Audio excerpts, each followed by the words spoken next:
ANA eLearning Academy is brought to you by CDN Graysheet, a trusted source of rare coin and currency valuations since 1963.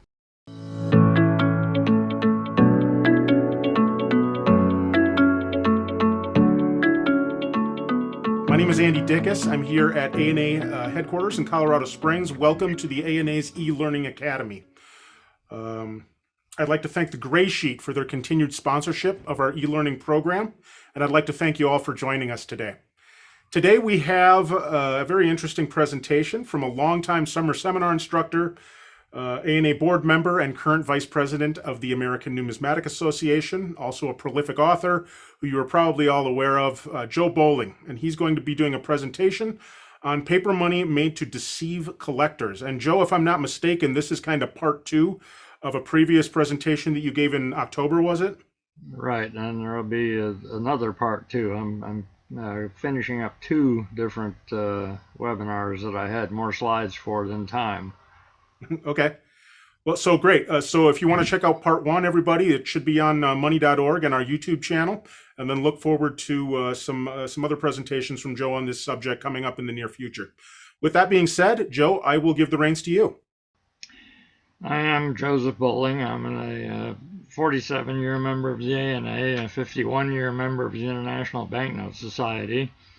I don't remember when I joined the Society of Paper Money Collectors. But as we already mentioned, this is a follow-up to the one with the title that you see on the title slide there. Let me go to the first slide.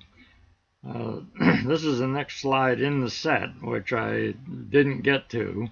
And we'll finish up this slide set and then take a 3-minute break, and I'll finish up another slide set, which was on official counterfeiting, that is, government against government counterfeiting. So these are notes that are made to sell in the collector's market. The one you see here is a genuine note from late in World War II, published by or issued by the Central Bank of Manchu, which was the central bank for the state of Manchukuo, which was one of the Japanese puppet states in North China. It's an Intaglio note with a progressive tint. It's a little hard to see here because it's weak, but you can see this sort of a yellow-brown color on this side merging into a pale green, a very pale green in the center, and then again merging out back into the yellow-brown on the other side. It has a block number in italics. This particular issue did not have straight up and down block numbers, and a conventional serial number of 6 digits without a serial number down here. This is an emergency issue. It was printed in Manchukuo during World War II, right at the end of the war, 1944-45, when they couldn't get their notes out of Japan anymore because of the submarine blockade on merchant shipping going across into North China. So they had to print their own notes, which they had the full capability of doing, but had not been doing all during World War II. It wasn't until late in the war that they had to go back to printing their own notes.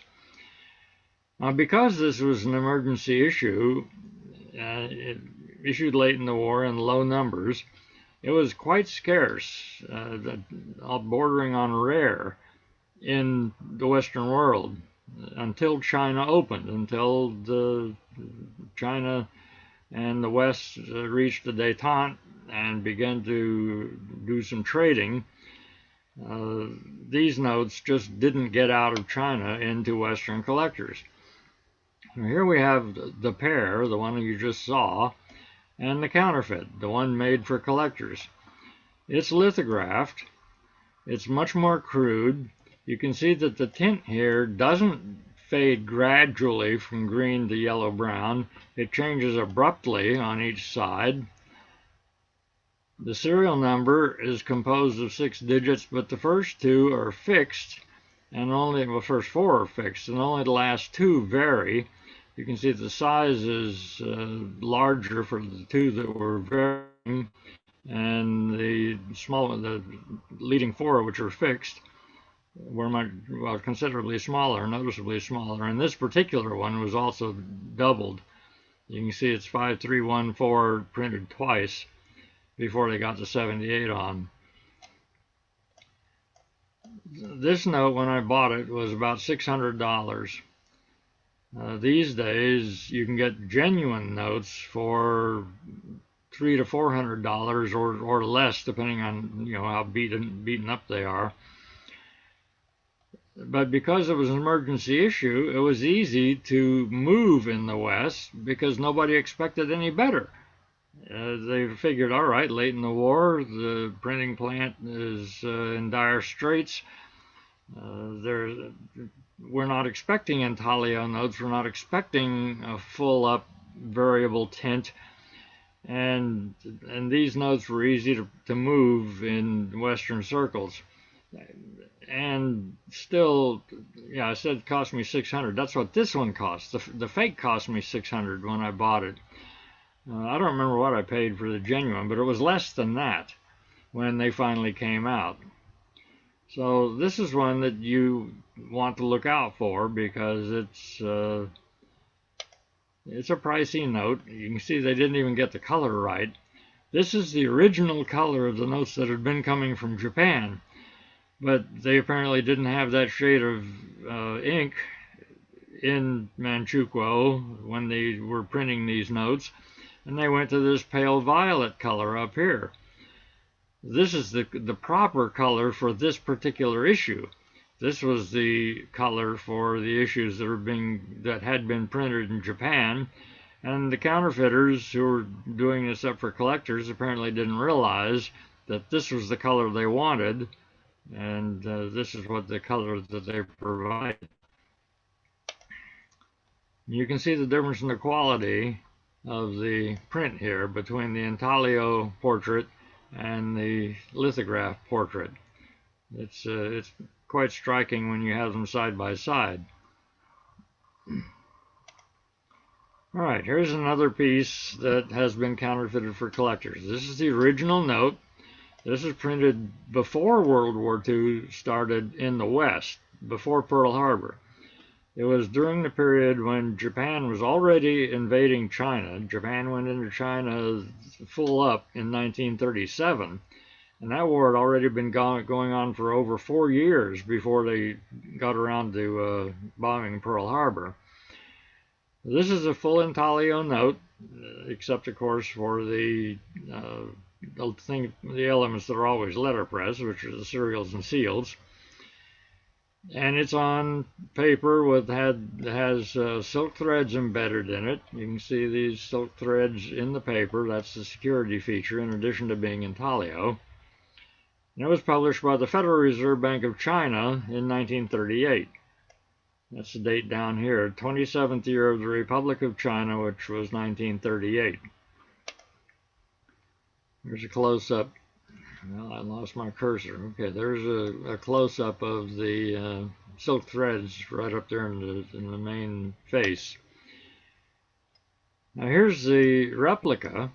The replica is letterpress.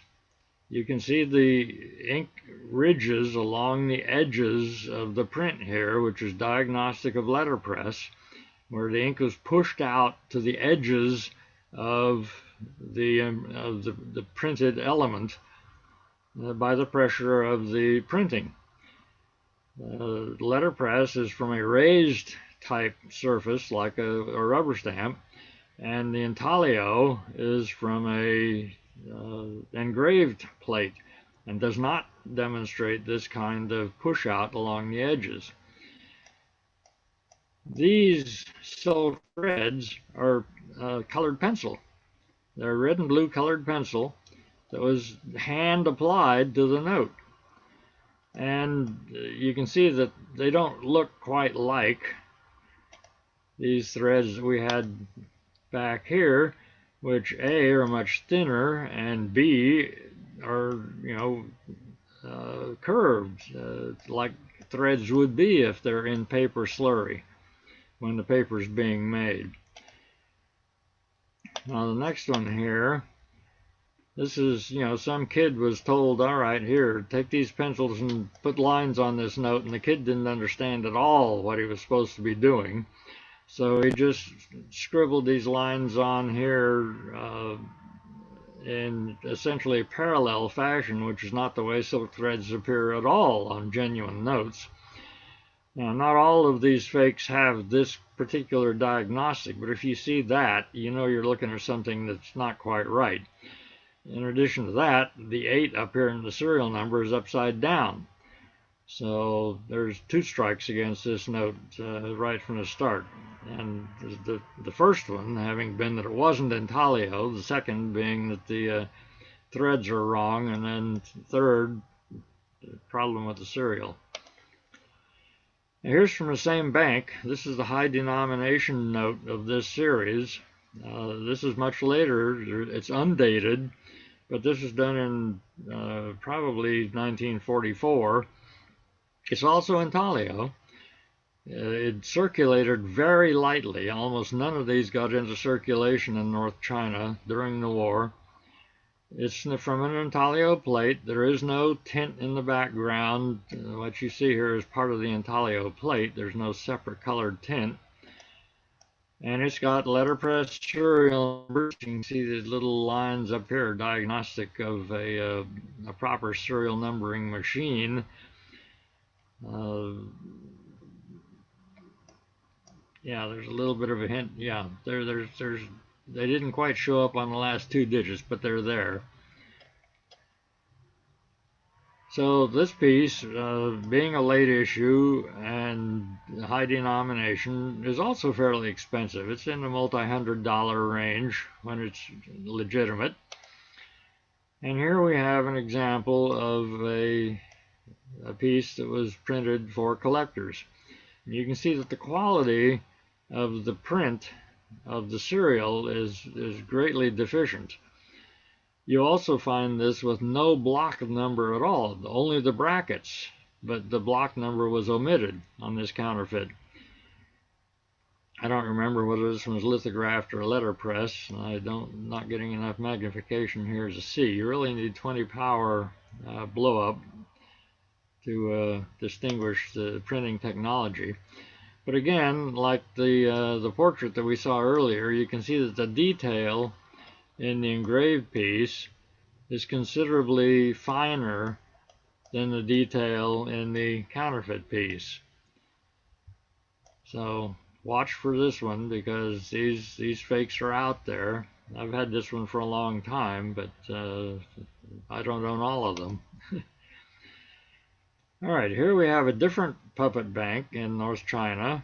This was the Central Reserve Bank of China, and it has a portrait of Sun Yat-sen on it. It's a long series with Sun Yat-sen. It also has this overprint that says Guangdong, which is one of the provinces of China, of South China. We're talking now about notes that were issued in Shanghai for use in South China instead of North China. This overprint is fake. The notes are genuine. The notes are Intaglio. They're quite well printed. And you can see that there's silk threads in the paper here as well. You can see the red threads here. I'm not seeing any blue threads in this particular blow-up. That's not one there. That's part of the engraved plate. And on this one, we've got the silk threads as well. But the overprint was put on in the 1940s after the war for sale to collectors. Ward Smith had these in his collection, which he acquired in China right after the war. So those were put on there a long time ago. But you see this broken character here? This piece of type that has his line all the way through it? Now, you might think, okay, these are both dated 1940, and they could potentially both have the same broken character. But this one is dated 1942, and it has the same broken character in it. So we have determined that this particular overprint and the one that follows were added for the purpose of making variety to sell to collectors. The one that follows it says Wuhan, which is another city in China. And we've got two different examples of it here. But Fred Swan and I have concluded that that's a false overprint on this particular series of notes, 1940, and well, these don't appear on the 1942, the violet one back here. This note does not appear with the Wuhan overprint. Now here's a Shanxi overprint, which is the only one that's ever been found as far as I know, and so we're treating that as also a spurious piece. It's letterpress. You can see that there's no evidence anywhere of circulation of this overprint. It was put on this note. You see this huge circulation line coming down through here? There should be some wear on that overprint if it were legitimate, and there's no sign of any wear at all. So it was added to the note after the note had circulated. Now here's a Wuhan overprint, which is legitimate. The legitimate one is the one on the right here. You can see the typeface is a little bit different, but this was added on to a note that didn't have it to make it a little bit more pricey, a little bit more attractive to collectors. The key for these is that the color and density of the ink of the blocks and the overprint have to match. They were put on at the same time. And you can see that this overprint up here is not fully inked, is a little bit irregular, and it doesn't match the color and density of the ink down here. So that's what you're looking for on these, I believe these are dated 1942 or 43 notes that have the Wuhan and also Guangdong. That's the same two characters that you saw on the first overprinted note were also used on some of these 500 yuan notes later in the war. You want to have a match between the color and density of this ink and the color and density of the blocks. This is a modern, probably post-Vietnam War counterfeit. This one is the genuine. This is the legitimate piece. This is printed in France, and it's using what's called the French Polychrome technique. All of this color is letterpress in multiple passes through a press with multiple plates, every plate with a different color. And they didn't use any intaglio on these polychrome notes until after World War II. They began using some intaglio at that time. These black lines, these black curves, and the tail here, and this black right here, this business on his hand looks like a glove. The hair, you can see that there's two different shades here. Well, the one behind is the polychrome, and the one here is intaglio. So there's a little bit of intaglio on this note, not a lot. The counterfeits don't have any. The counterfeits have no intaglio at all. You can see the quality of the face here. We go to the first counterfeit, and it's not quite as nice. And then there's another counterfeit, and it's even worse.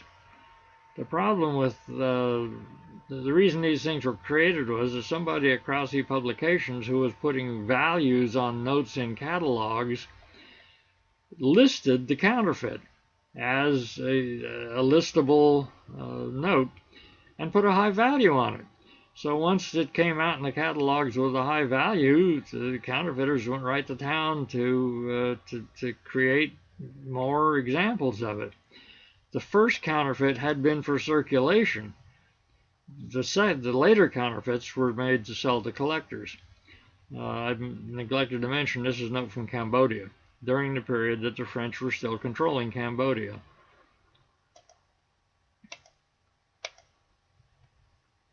Here's a Danish propaganda note. It's a sort of like the coupons you get in a cigarette pack. It had no value in trade, so to that extent it doesn't even match the coupons. It was propaganda for the Nazi Party in Denmark before World War II, before the war started in Europe. Fædrelandet is fatherland. There were 4 notes in this series, 4 denominations in this series, starting with a 50, which was the same as half a krone, and then I don't remember, 1, 2, and 5 or 10 krone. But it doesn't say anywhere on it that it has a monetary base. It doesn't say øre or krone. It just says 50 or 1, 2, and 5. The Danish government decided that even though they didn't claim to have any value, they still were masquerading as money, and they put the party that was circulating these out of business. You can see it says Series 1942, but it actually was pre-war. Now, you can see that there are, when I blow this up, you've got this Fædreland repeated. He left out the E here for some reason. It just said Fædrelandet without the E. That's repeated in the underprint. This is the replica. And this is the original, and you can see there is some difference in the quality. On the back, we have, it says, straight out that it's propaganda, with an advertisement here for the party that was publishing these. And over here at the side, if we turn this on its side, you've got a text which says, reproduction of World War II propaganda note from Denmark. But because it's in fraktur typeface, and because it's sideways, it's frequently just not seen by collectors. It's just not, they don't realize that they're plainly labeled as a reproduction. These reproductions were made in Seattle, well, let me think. I don't remember when. I got there when I retired from the Army. I arrived in Seattle in 1993. I retired in 92 in Germany. Didn't get to Seattle till a few months later. And these were already out by then. So around 1990-91 is when these were created. The fellow that did these, I can't remember his last name now, John something or other, had been liquidating the Walter Loeb collection of world paper money for several years. And after I got to Seattle, he contacted me and said, hey, I've got these notes over here on Mercer Island. Not much left, but you're welcome to come over and take a look. And I was able to buy some of Dr. Loeb's notes. But not these. These were already out, and these weren't in the offer at that time. But be aware of these. The set of original notes is a multi-$100 set. I bought my set from a Swedish auction. I don't remember what I paid for the set. I had one piece, this piece, by itself, until I was able to buy a set, and I bought the set. Now I've got the one piece spare I need to find another home for. There's another denomination, and this is another one of the replicas. It's got the Fædreland underprint in the tint, which is missing from the genuines. And again, that same text, but on the left-hand side, labeling it as a reproduction. This is a note from World War II. It's French Indochina. It was printed in Hanoi.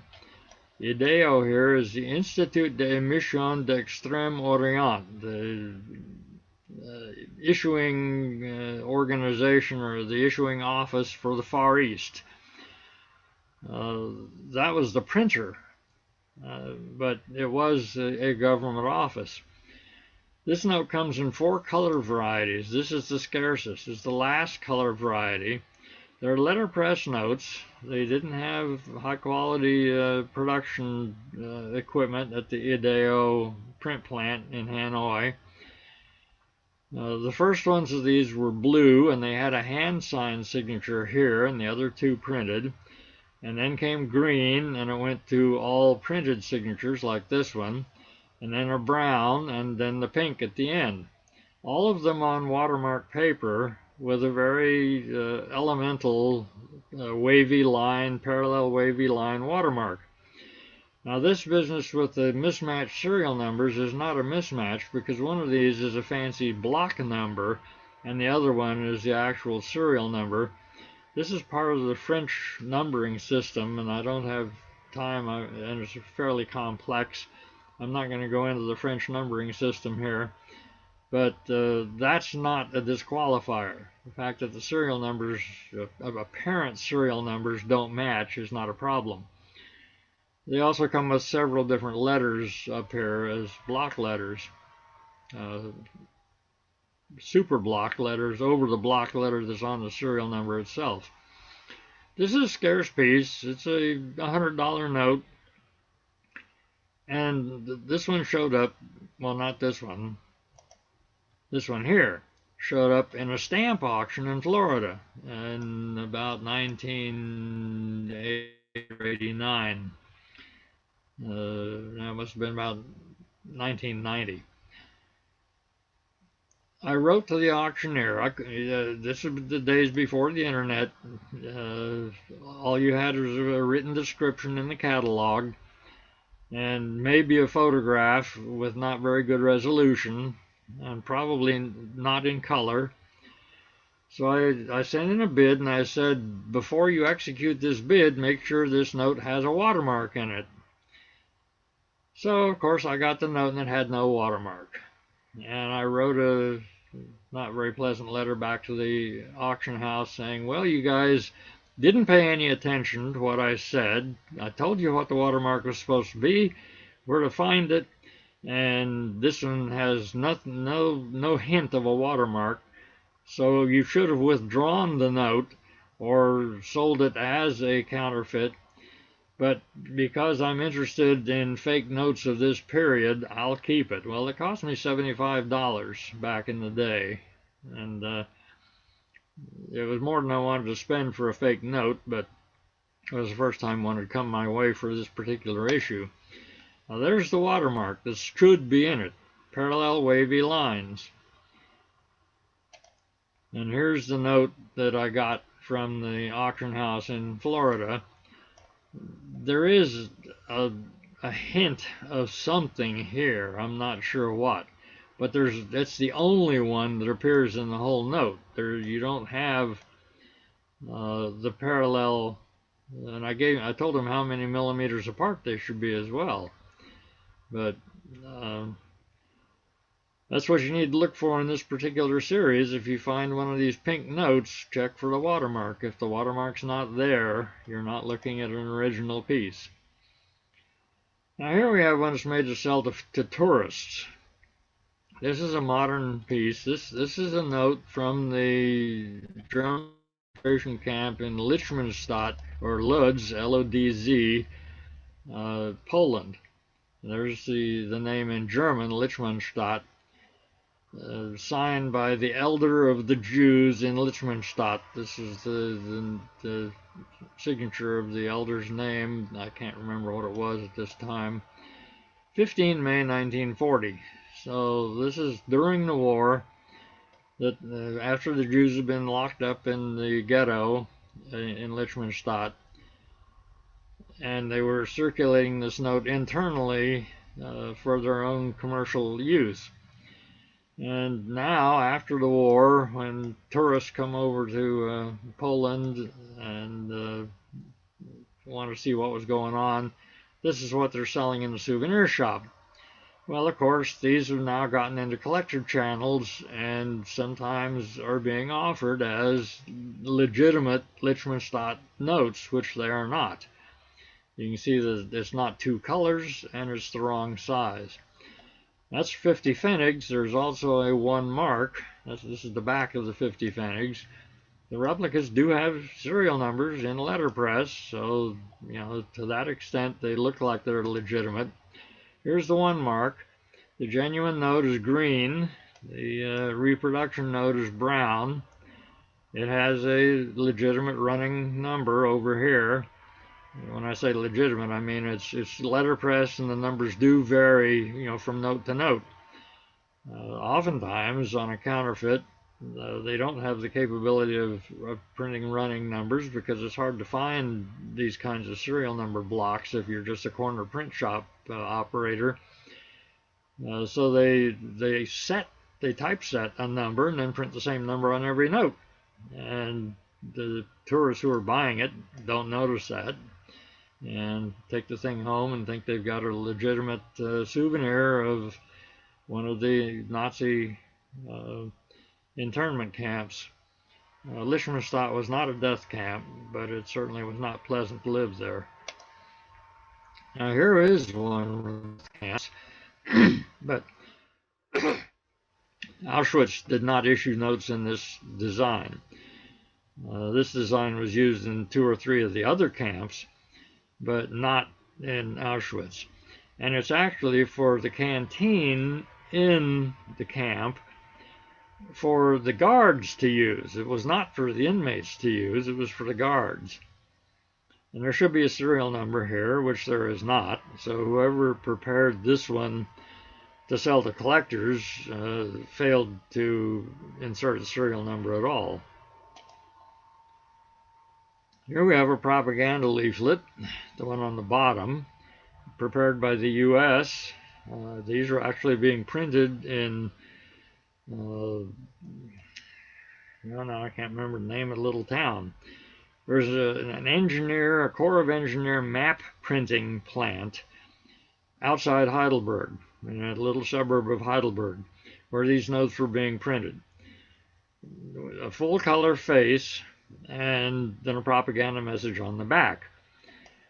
This is the original note that was being copied. This is a 25 dinar note printed in Switzerland before Gulf War I. So this propaganda note was for the war in 1990-91 in Iraq, when we went in to liberate Kuwait. This is a full intaglio note, a mixture of intaglio and lithographed tints. All of this stuff down here, all this color is lithographed. I don't remember whether any of this is intaglio, but this is lithographed over here. This may be in the intaglio plate. All of this up here is in the intaglio plate. So this is a high quality note. We originally, I don't know if I've got one here. No, I don't. Okay. There was a much more crude copy of this note prepared by the CIA before this one. And the Saudi government, our troops were based in Saudi Arabia, organizing to invade Iraq and liberate Kuwait by defeating Iraq. We didn't get many troops into Kuwait proper during that liberation. But in any event, the Saudis said, no, we don't want you to be counterfeiting money. We don't want anybody messing with the money on either side. So those CIA crude replicas were put in a closet someplace and didn't get into the market until way after the war. But after a while, we told the Saudis to get bent, and did prepare this counterfeit leaflet, or this propaganda leaflet here. The leaflet proved to be so popular that the leaflet has now been counterfeited itself. This is our leaflet, and you notice that it was smaller than the original note. Well, this counterfeit leaflet is about the proper size of the original note, but it's a replica of this. And you can see that its quality is diminished. This was a lithographed, no intaglio at all in this original leaflet. It was all lithographed. And the replica is also all lithographed, and you see they have exactly the same serial numbers because they were copying one of the original leaflets. But this is for sale to collectors. So this was being used to drop on Iraqi troops, and this one was being sold to collectors much later. And it has itself also been replicated. So the second replica is in the proper size. This is our original, and this is the right size. But you can see that now they've the colors and increased the density of the image. So there are two different replicas in the market, still being sold, of these propaganda leaflets that we originally prepared in Sachsenhausen. That was the name of the suburb. No, it wasn't Sachsenhausen. I'm sorry. That's World War II camp. I'll think of it when I don't need it. All right, here's an example of a government counterfeiting its own notes for sale to collectors. This is a 1947 series in North Korea. It's all lithographed. It's on watermark paper. That's the only security feature it has going for it.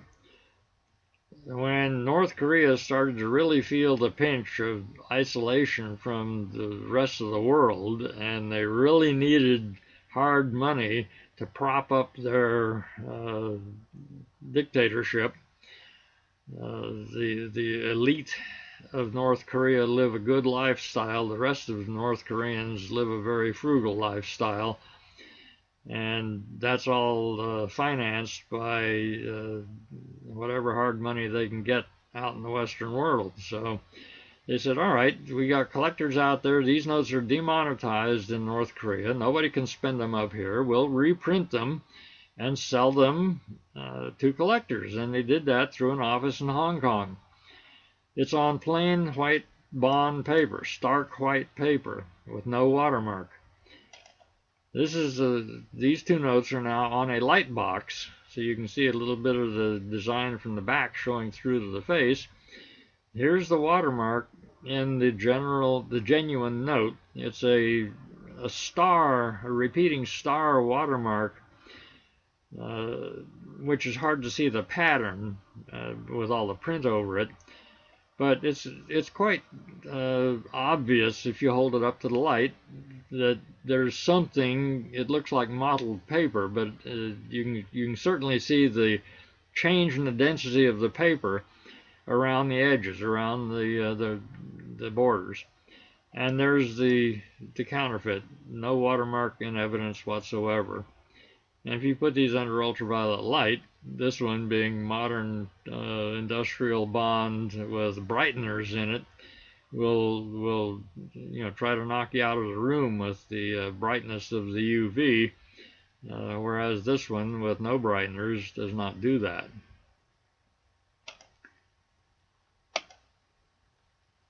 This is a souvenir.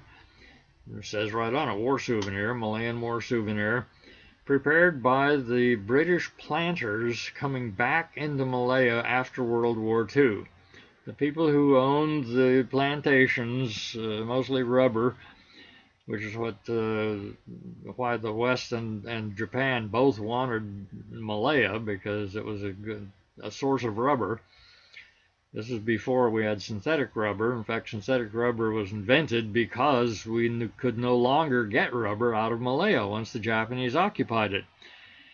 The note that this is printed on is one of the Japanese invasion money notes. This is a $5 note intended to be used in what was then called the Straits Settlements, or Malaya.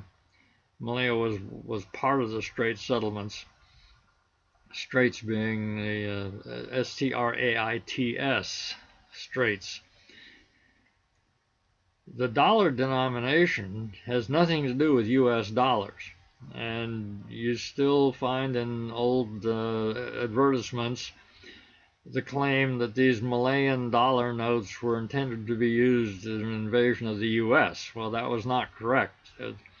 The monetary element in the Strait settlements was called the dollar. So the dollar-denominated Japanese invasion money was intended only for use in the overrun areas of Southeast Asia that had been using the Straits dollar before the war, which is essentially Malaya. The overprint is letterpress, and it's in two colors. You get two varieties here. You can get it with a little red oval in here or without the red oval, where the black, the red has been cut away to accommodate the black. And on some of the notes, there's actually a red filling in here. The genuine notes have these tapered ones. You see how these ones taper like tent pegs. And down here, the crossbar on the R is horizontal. It doesn't come to a point. I'm trying to think. Well, okay. There's also a distinction right up in here. You see this smooth curve around the 5, and how it's belled out here on the end here. It gets wider at the end. That appears only on the genuine pieces. They didn't have that font for the replicas. Now here we've got the replica. It's got straight ones. Oh, all right. I also failed to mention the hooks on the 9s. See the hook on the 9 here, and a little bit of a hook on this G over here on Grim Memories. On the first generation replicas, that hook is subdued, and subdued, now wait a minute, that's the tapered one.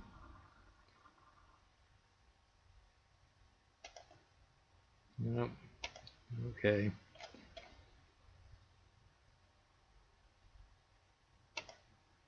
I guess the taper is less evident, or it's not quite parallel. When we blow it up here, you can actually see there is a little bit of a taper to that one. But the hook is reduced. This one does have this element here. But up here, well, I apologize. This is another genuine note. This is the other variety of the genuine note. That's why it looked like it was... Okay, here's the fake overprint with the parallel ones. And no hook over here, and no hook right here. Is incomplete, and it's on the wrong denomination. None of these legitimate overprints appeared on anything except $5 notes. If you find this on a $100 note or a $10 note, it's not legitimate. I'd forgotten that in this slide set I had both examples of the genuine being shown. So that's what we have here, is both examples of the genuine. And then one example of an unfinished fake. And here's an unfinished fake. The color is wrong. This is wrong. And it doesn't have the hooks, and it's got the parallel ones. And up here, you see it does not have that smooth curve. It comes up here to an angle, a corner. It's not a 90-degree corner. It's more like a 35-degree corner. And then comes out here parallel with no bell on the end. There's the genuine, with the smooth curve up through this corner and wider at the end up here than it is over here. And it's showing the evidence of letterpress. You can see the line along the edge here where the ink was being pushed out, and actually this being printed on top of Intaglio. And the Intaglio is holding the die away from the note. So you're getting these dropouts here. You get 2 dropouts here. You got a little bit of dropout over here. There's a lot of ink there, but the Intaglio ink that is being printed over is strong enough, is raised off the surface of the paper far enough that it holds that printing die away from the paper. You get the same feature on U.S. the seal, the Treasury seal on U.S. notes. The Treasury seal frequently has dropouts in it because of the being printed over an Intaglio element. Now, we published those diagnostics except for the 5 up here. We didn't publish this one in 1995 when we published World War II Remembered. But we published the other diagnostics, and now they're printing notes that more closely resemble the original. But again, if it's not on a 5, it's not legitimate. So just don't bother with any of these that are printed on anything other than a $5 note. And you can see here they've even started to, looks like there's a little bit of a bell on that one, but you've still got the angle here. It's a sharp angle. It's not the smooth curve around the corner there. I have not yet seen a replica of this overprint that has the smooth curve in the 5. That's not been published anyplace. Well, I did publish it in Paper Money, in my column in Paper Money, but it's not in anybody's book yet. Okay, here's a strictly fantasy overprint on a piece of cheap gem. You know, these notes used to be in junk boxes by the bushel. You don't find them in very many junk boxes anymore, but they're still cheap. And this is being printed by a counterfeiter in England named Alciuti. It's letterpress. I'm sorry, it's not letterpress. It's inkjet, 100% inkjet. Both the red and the black. And this Malayan People's Anti-Japanese Army 5th Independent Regiment, as far as I can tell, never existed. It's supposed to be a Malayan guerrilla outfit, but and it's dated 1944. But it's not legitimate. Actually, this piece here with this Chinese on it, both Chinese and Malay and Burmese and English, was not printed by the guy in England. It predates him. This next piece, this is one of the pieces from the guy in England, which is inkjet. This one back here is letterpress, and I don't think I even, well, I must own one of these because that's my my ruler there, so I do own one of these notes. These are not very common. They were when they first came out.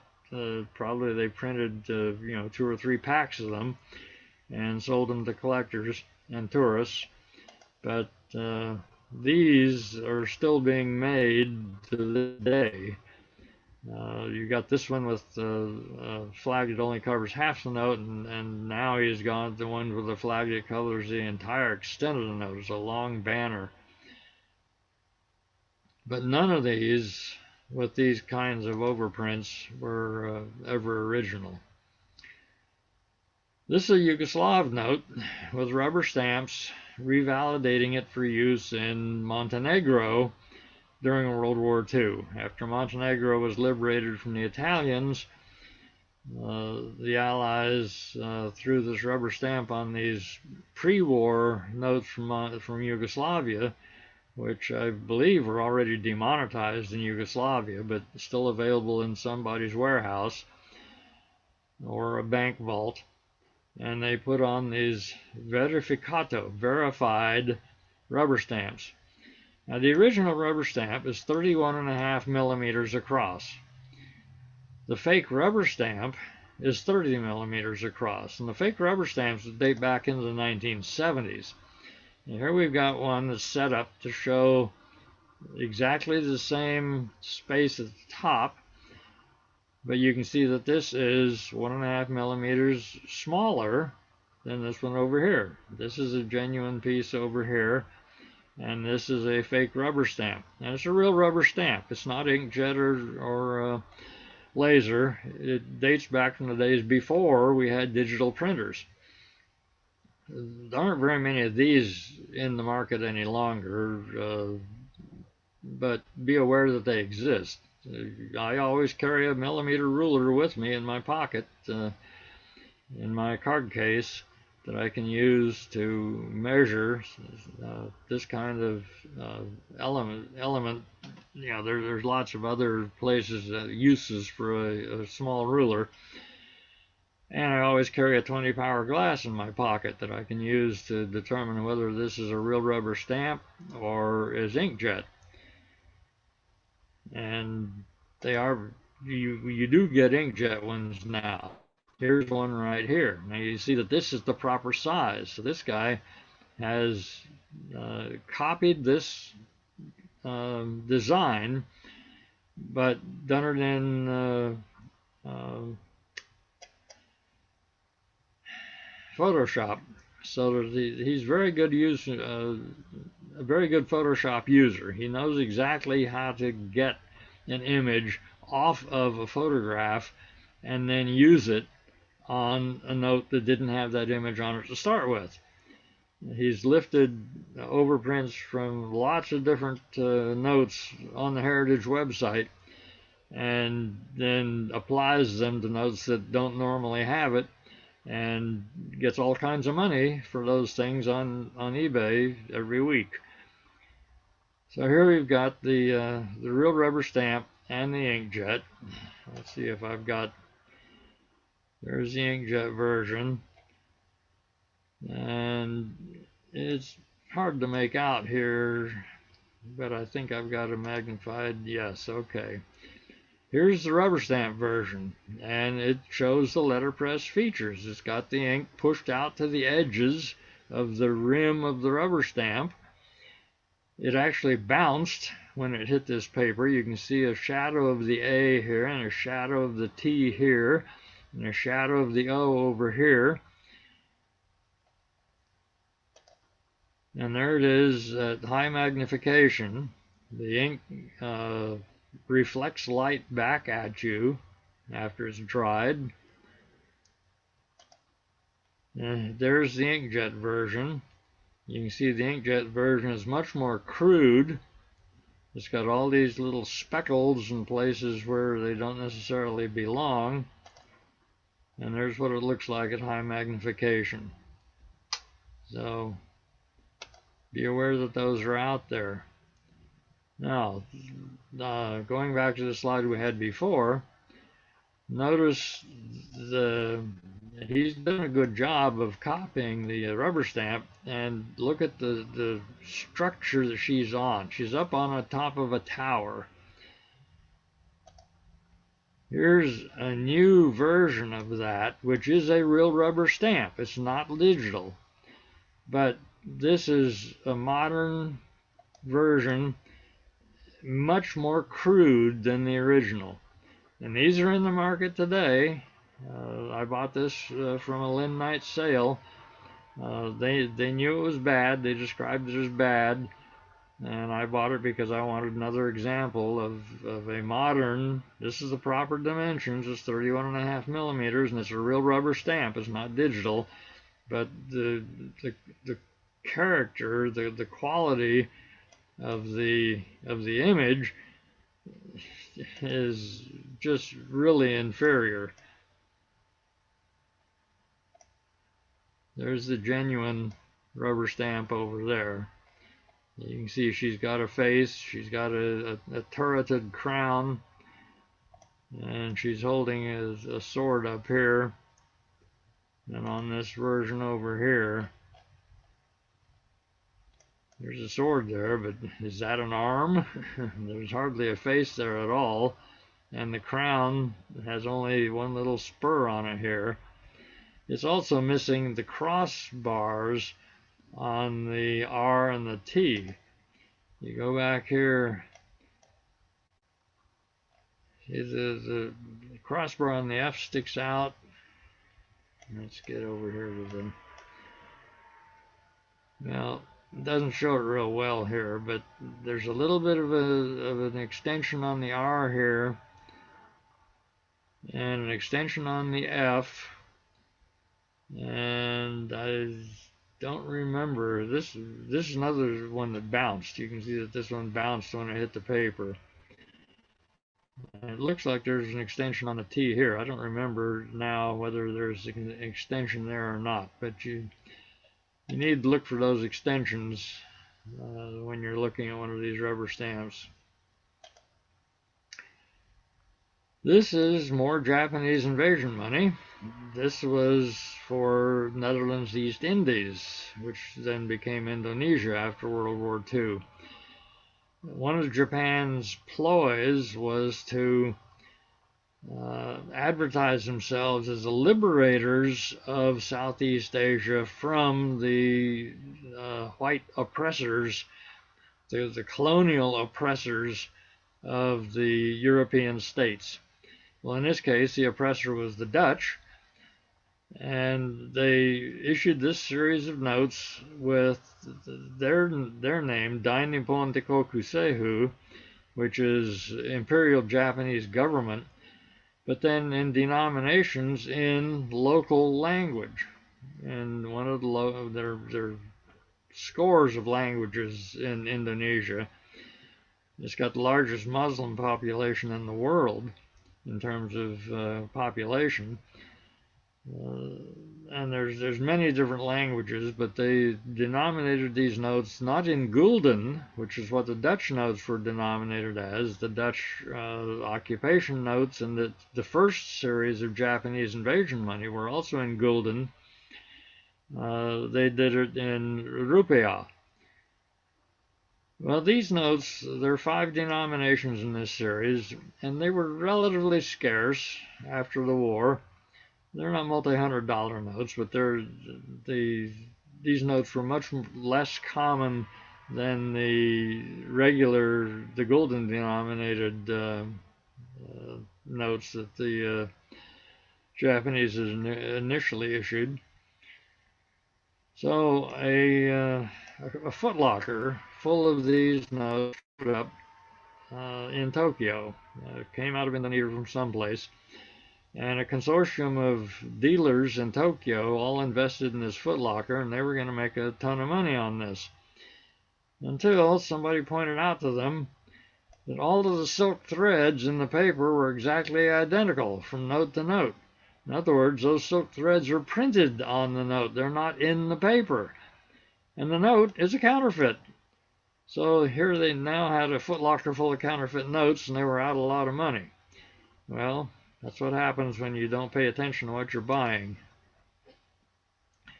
Here we have the Tibetan overprints on Central Bank of China notes. Now, these were in the Tibetan language for use in southwest China, in the areas near Tibet, where there were Tibet-speaking people, that the Chinese government wanted to circulate these notes among, who didn't read Chinese characters real well. The overprints say Central Bank of China up here, and then a denomination down here. The key to these overprints is that you have to learn what each overprint looks like for each denomination. You can see that these two don't look at all alike. This one says 1 yuan, and this one says 5 yuan. So the first thing you need to do is make sure that the overprint matches the denomination of the note, because the people who are now counterfeiting these don't know how to read Tibetan, and so they're putting the wrong overprint on the note for the denomination. So if you get one with the wrong overprint, the wrong denomination, it's automatically bad. You're just not going to pay any attention with that one at all. But they also, sometimes do manage to get it right. So you need to learn other ways to distinguish these Tibetan overprints. Now here's an example of a mismatched one. This one says 5 yuan, and this one says 50 yuan. So you can see that it's got extra characters in it, which is, the multiplier, 5 times 10. There are other places to look as well. this character right here is composed of 3 straight lines.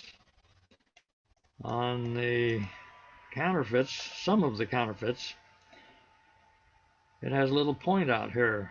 It's not a straight line coming down. You got 1, 2, 3, 4 straight lines composing that character.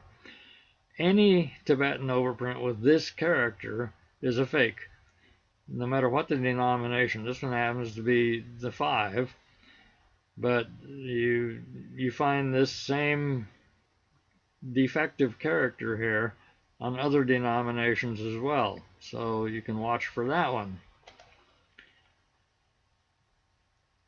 The second key to these, there's again the let's see which one. Yeah, it's the one that says 50 yuan and 5 yuan up here. But this fake doesn't have the point out on the end.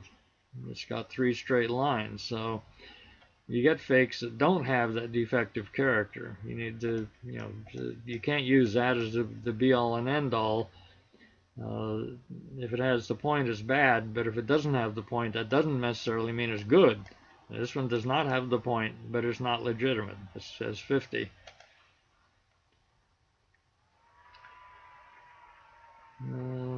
Okay, this one is the proper denomination, and it's okay up here. The key to these are that these seals and these Tibetan characters were printed at the same time on the same press. These overprints were not put on finished notes. You didn't have notes that already had the seals on them, and then you ran them through a press to put the Tibetan on. The Tibetan and the seal were printed at the same time on the same press, so just like those Chinese earlier, the color and density of the inks between the seals and the overprint have to match. If they don't match, it's not legitimate. I also like to see notes that have wear on the overprint, where you can see that the overprint was applied onto a new note, and then in circulation you got damage on the ink crossing the circulation lines.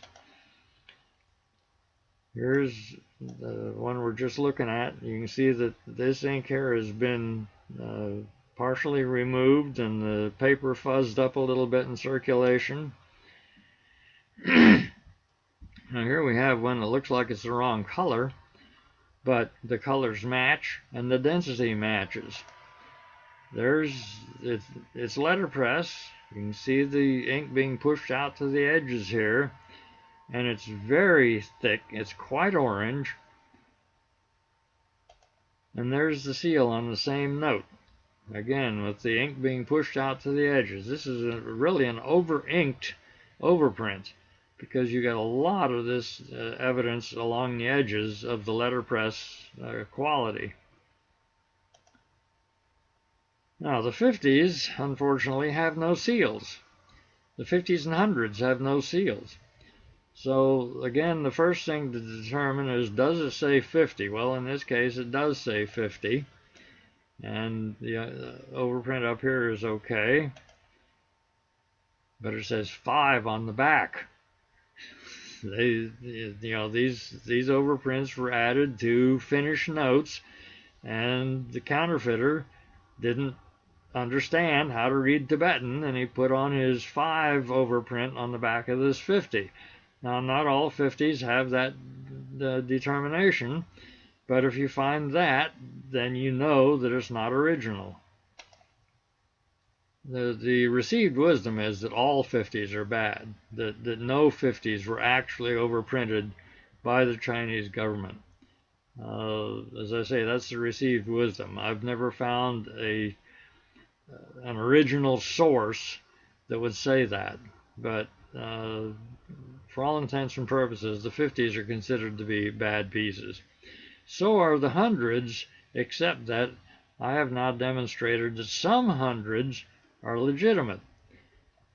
Again, we're looking for circulation damage. Now there are characters for 100, and then we got the overprint up here. This note comes in two varieties. One variety on the back has letterpress signatures, and Kung's signature extends way out into the margin. The other variety has violet signatures in the plate, and Kung's signature does not extend into the margin. Those are a later version of this 100 yuan, and they were not overprinted in Tibetan. The only ones that I've determined are legitimate are the ones that are in the A over U block.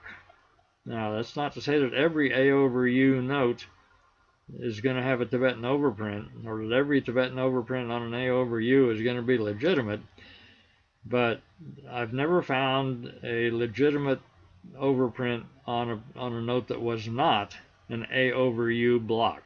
The C out here represents a denomination.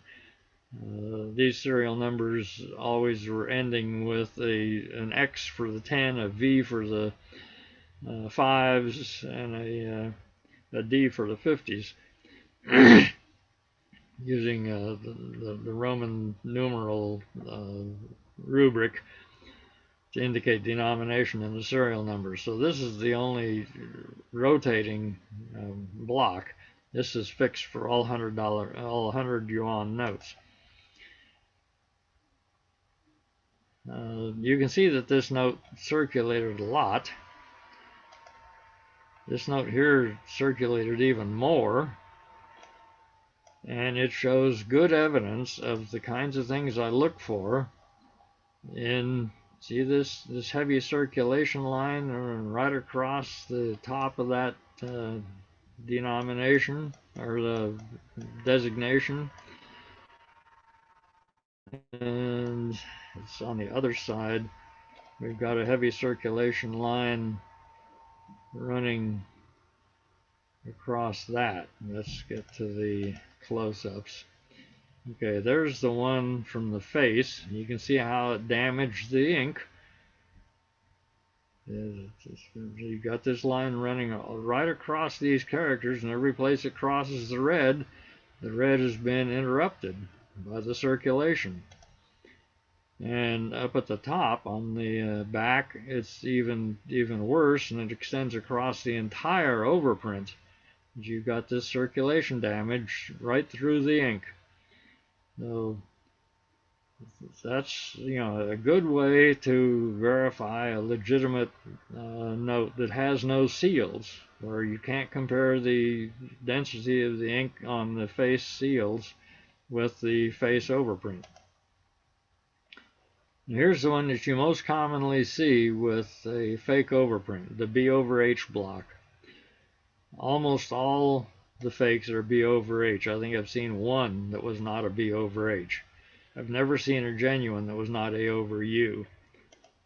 And there's the signature on the back of the B over H, and I think all the B blocks. It's violet in the plate and does not extend down into the margin. So this is a fake overprint up here. There's also a little bit of difference in the font. The genuine overprint is a little more elegant than the fake overprint. It's very subjective there, and if you don't have them side by side, you wouldn't be able to notice that anyway, but it's there.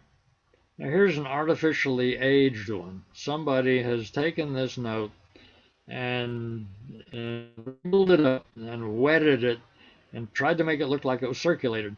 But this is not legitimate circulation damage. This is artificial aging, lit from the side over here so that you can see the texture of the paper.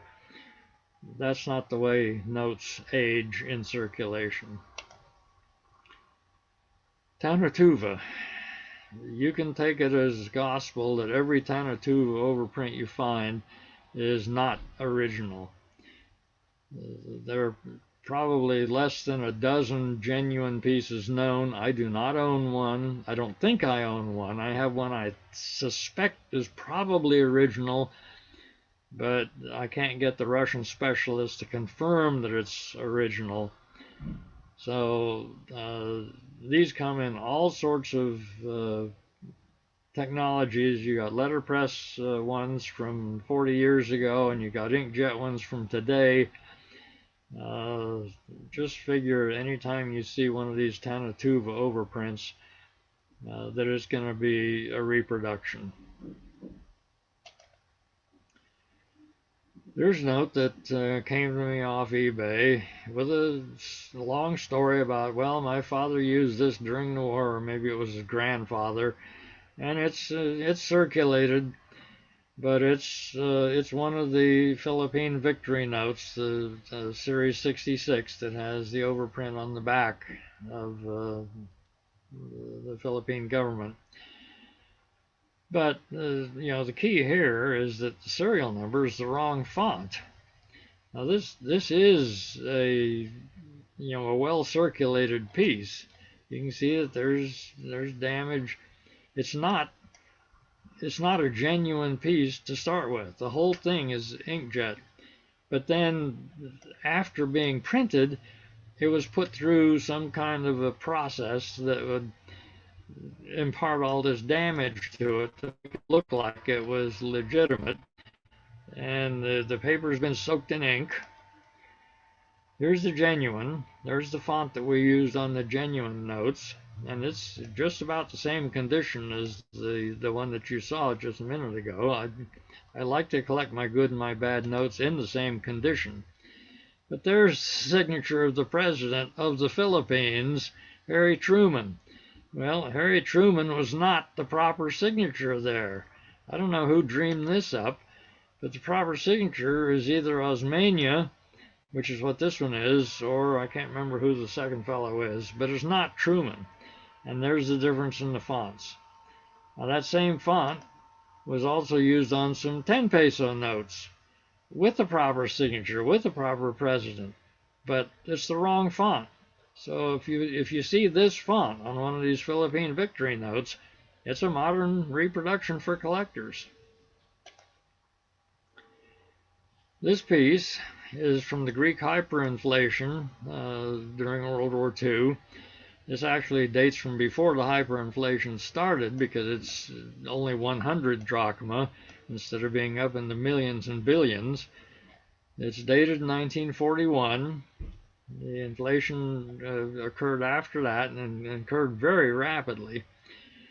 After the war, a Greek author wrote a book about the inflation, and he illustrated it with real notes. He glued genuine notes into the book for all the illustrations. There's about, 15 or 18 genuine notes glued into this booklet.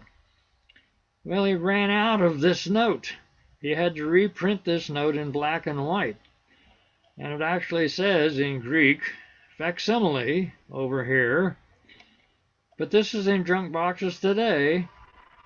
The notes got removed from the books and sold to collectors, and then collectors got sold to more collectors and went to dealers. And I see this about once or twice a year, this black and white version of this note, which was actually an illustration in a book published right after the war.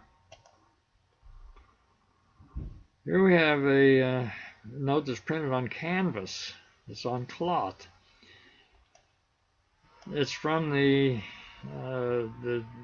Japanese revolt against the Meiji government in 1871 or 72 down on Kyushu under Saigo Takamori.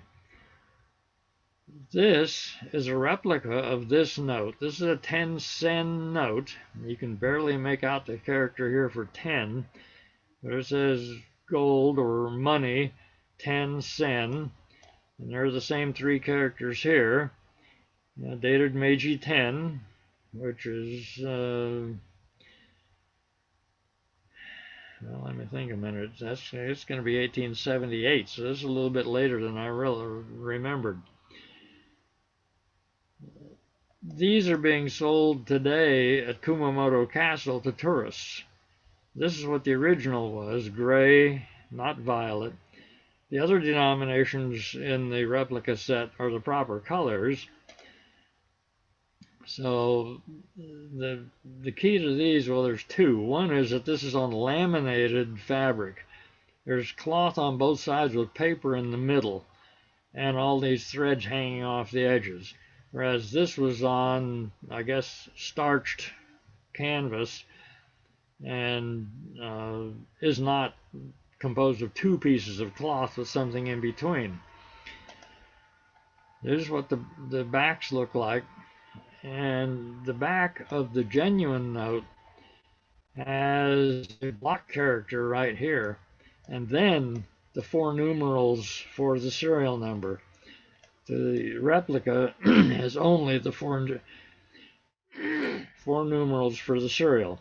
This is the same as NO in front of our numbers. If you put NO in a period or a some other kind of symbol there to indicate that it's a number. So you got that plus 4 characters, and over here you simply have the 4 characters with a 2-character element, which is, this says this is the group or the block, and this character is number 1 in their alphabet, Iro, Han, Ni, Hoi, To. The same as A, B, C, D, E, F, G. And it represents the first character in that series. So a few years ago, several dealers sent me photos or Xeroxes of a whole bunch of Japanese notes, a lot of Hansatsu and some other stuff they couldn't figure out, and mixed in were several of these.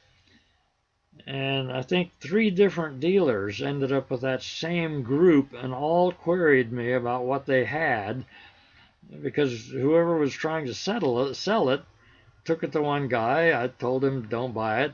He took it to a second guy, took it to a third guy. They all ended up asking me what they had. I never saw the notes a 4th time, so I don't know, if the guy ended up selling them to somebody who didn't query me, or ended up eating them and not keeping them. You can see a little bit more clearly here. There's the character that says number, and then E. It's written as a single I, pronounced E, and then 3651 across here. This is that same bank that we saw the fake Kwangtung overprints on, the Central Reserve Bank of China. There's Sun Yat-sen. Sun Yat-sen is a revered original revolter, a revolutionary against the Qing government, and his portrait was used on many notes with many different banks in China. So the Japanese used that portrait for this bank that they wanted to use as one of their ways of exploiting the Chinese people by soaking them for their other notes that had exchange value in international commerce and substituting these notes which had no exchange value in international commerce, so the Japanese could take the good ones overseas and buy raw materials. Well, we don't know who made this fake. This is an Intaglio note. It's violet on the face. The original note of this denomination and this design was brown on face and back, and then they changed to violet on face and back.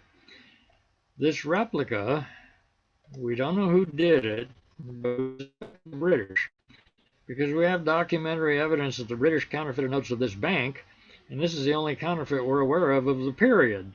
So we're expecting it as a British product. The key on this is the crudity of the serials. You can see here the difference between the serials on the replica and the serials on the genuine piece.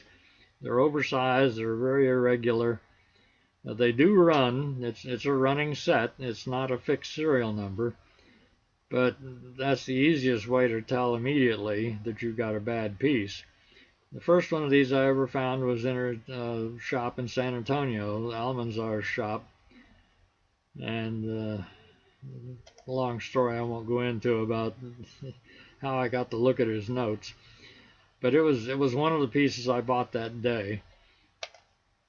Now you can see that the counterfeiter, oh, all right, just skip the back.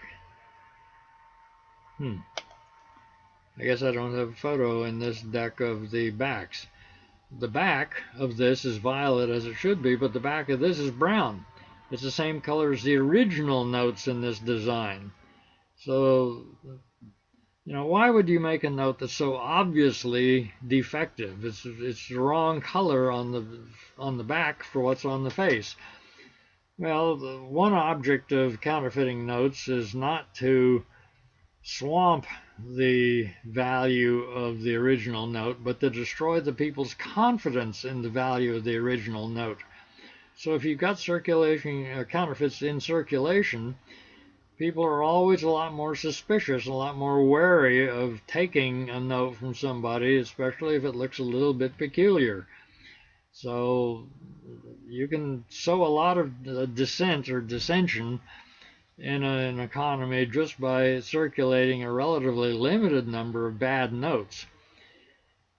This note is not really rare. I've probably seen 10 or 12 of them over the years.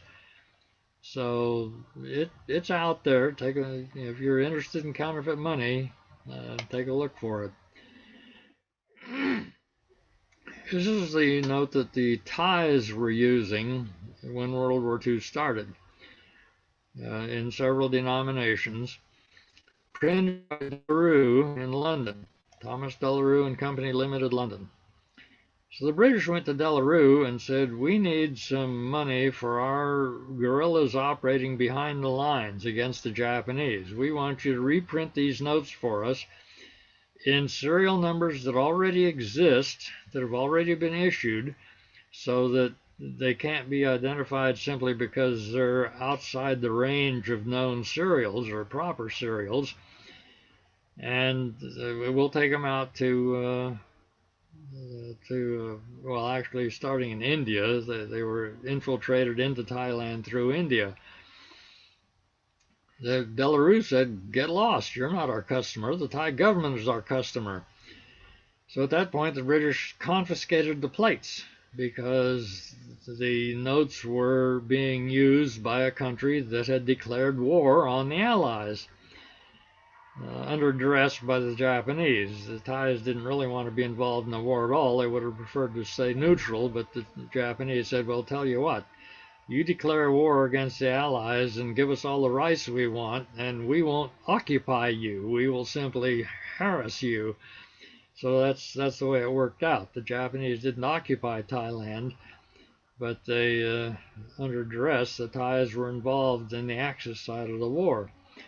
So the British wanted these notes to be reprinted by De La Rue, and they wouldn't be really counterfeits because they're printed by the same printer. They were going to have the same signatures, which is another issue. The British didn't understand that the signatures were applied in Thailand. The signatures did not come on the notes from De La Rue. And when De La Rue delivered the notes, they didn't understand that the British wanted ready to circulate notes, so they gave them the notes with no signatures on them. When they got them to India, the British had to jury-rig some printing capability to put signatures on these notes before they could circulate them. All right, De La Rue modified the plates before they reused them to print these notes so that the Thais could repudiate the reprinted notes after the war if they wanted to. In the end, the Thais decided not to do that.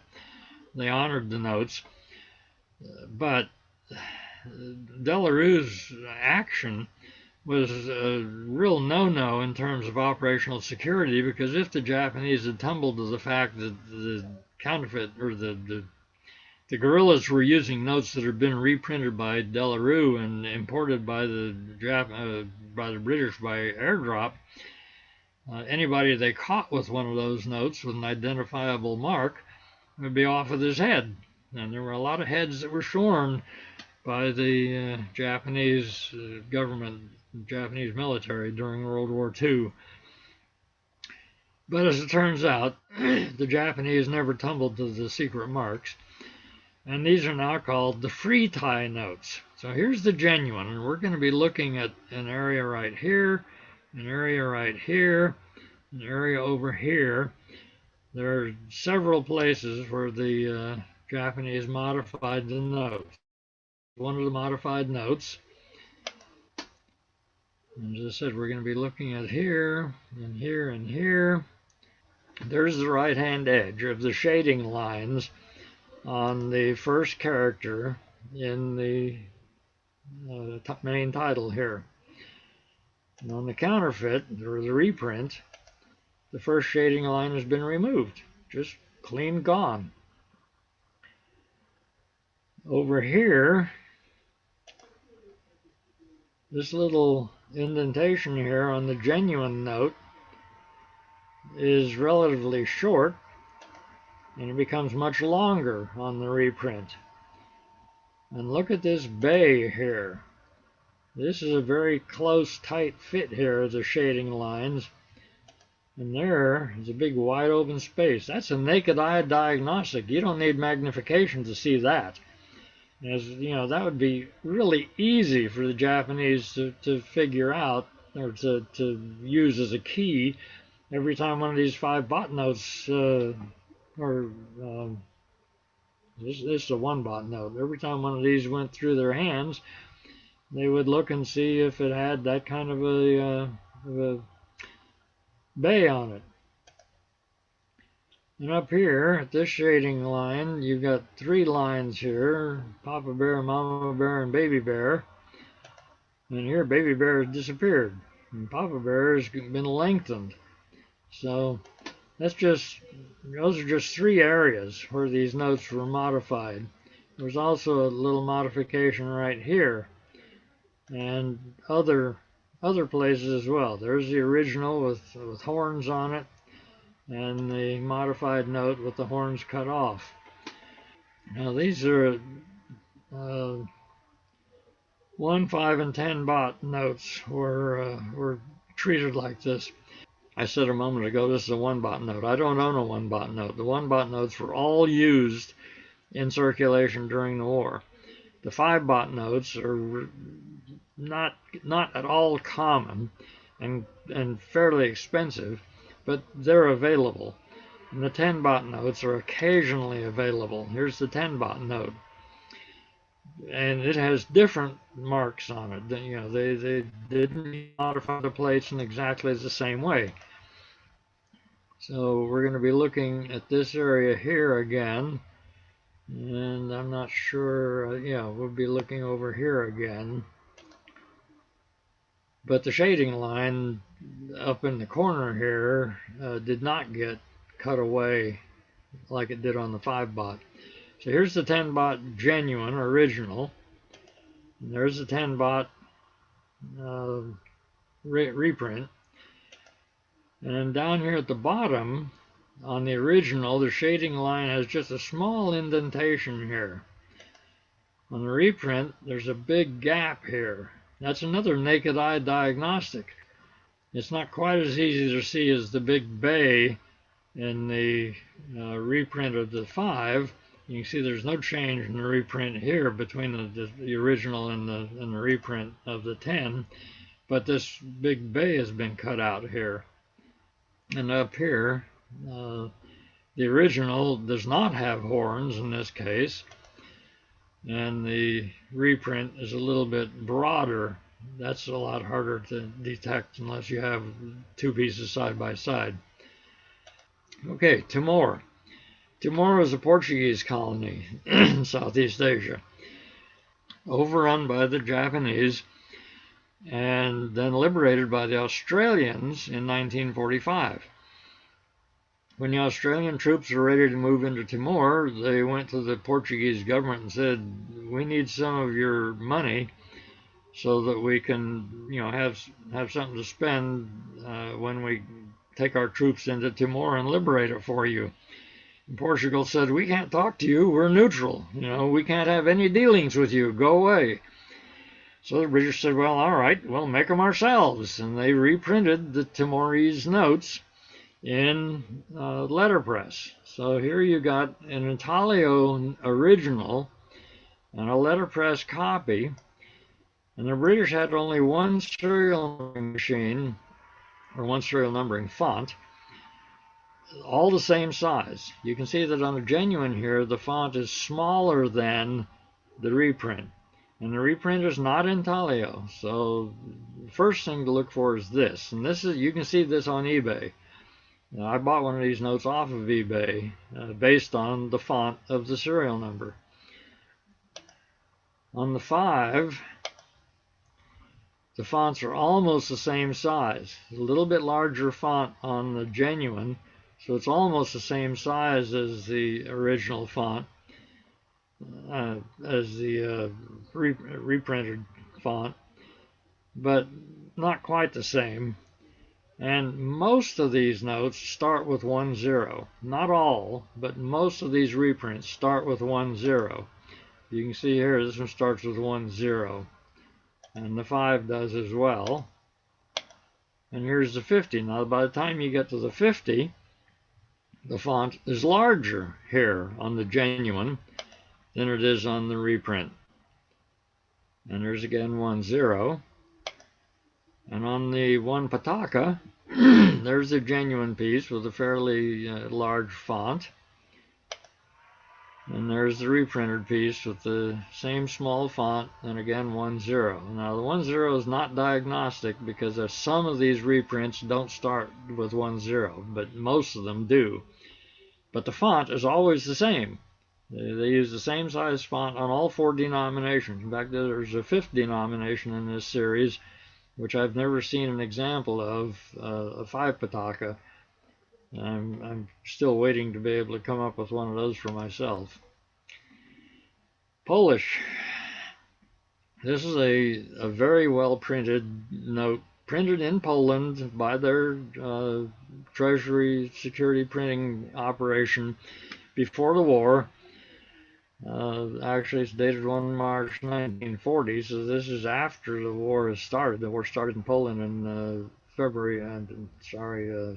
1939, but in 40 they were still turning out high quality notes. It's got a nice watermark in it. Here's the fake. The fake is lithographed, but it's doctored to appear Intaglio, and it's on watermark paper. It's a very good watermark. It's not a fake watermark. It's not a printed on watermark or some other way of replicating a watermark. It's a real watermark in the paper. It's a little bit different, but watermarks are variable anyway, so the fact that you can see a difference there is not diagnostic. What's diagnostic on these is the way the print was applied. As I said, the genuine note is full Intaglio. I lost my cursor again.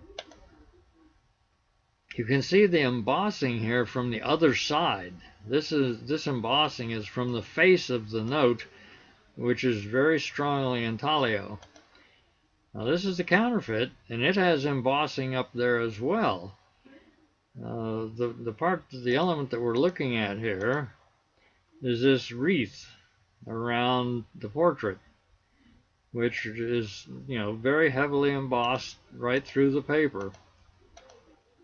All right, there's the original piece, Intaglio, and you can see the ink standing up on the surface of the paper here in great globs. I mean, this is a really heavily inked piece.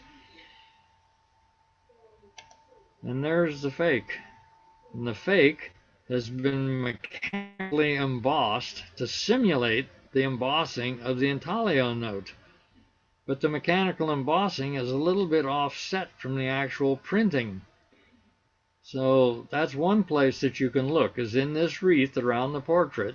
and see if the embossing matches the print. If it doesn't, it's probably bad.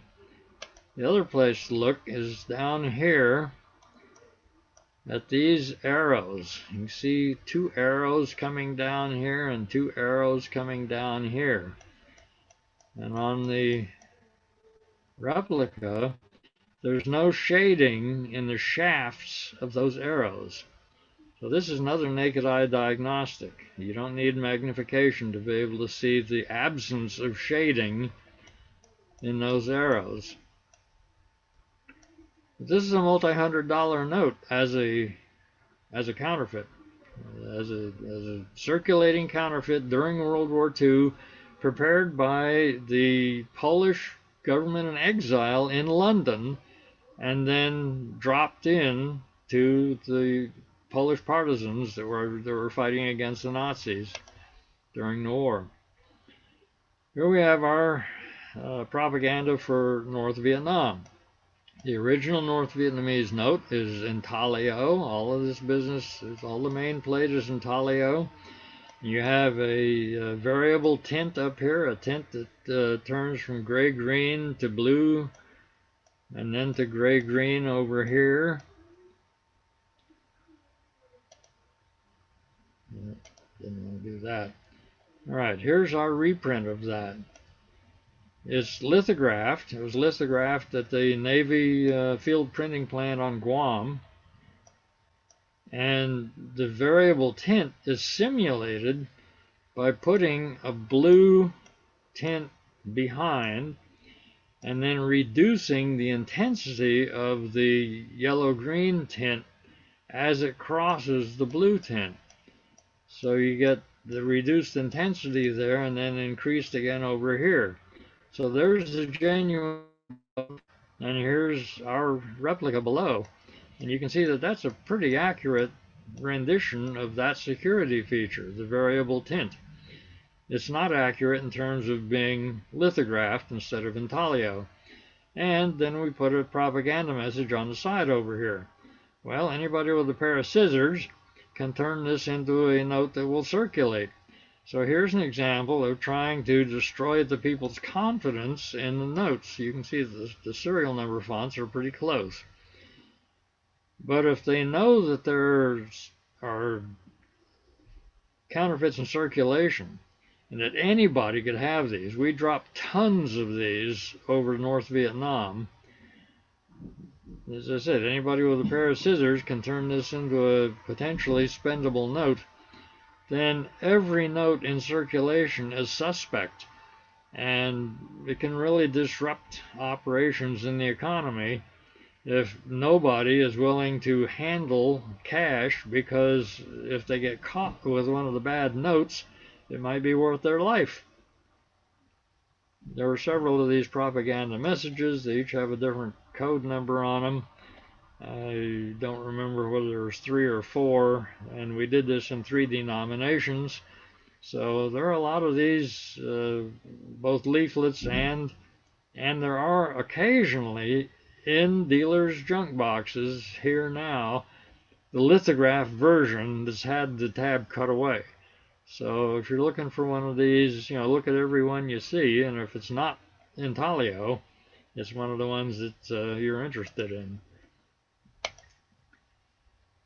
Here's another use of a note as propaganda. This is a reprint of the 1935 silver certificate. These circulation lines here are printed right on the note. They use the circulated note as a model, so they're printed right on the note. The message on the back in Italian, this is a note that was dropped on the Italians by the Germans, saying American promises are worth no more than this note is worth, and they will disappear like soap bubbles after the Americans have lost the war. So they were encouraging the Italians to stay faithful to the Axis and not switch over to the Allied side. Here's another case of a government counterfeiting its own notes. These were the notes being printed in Berlin during the war and a few of Berlin's suburbs. They couldn't get these notes out of the print plant and down into Austria when the war was ending.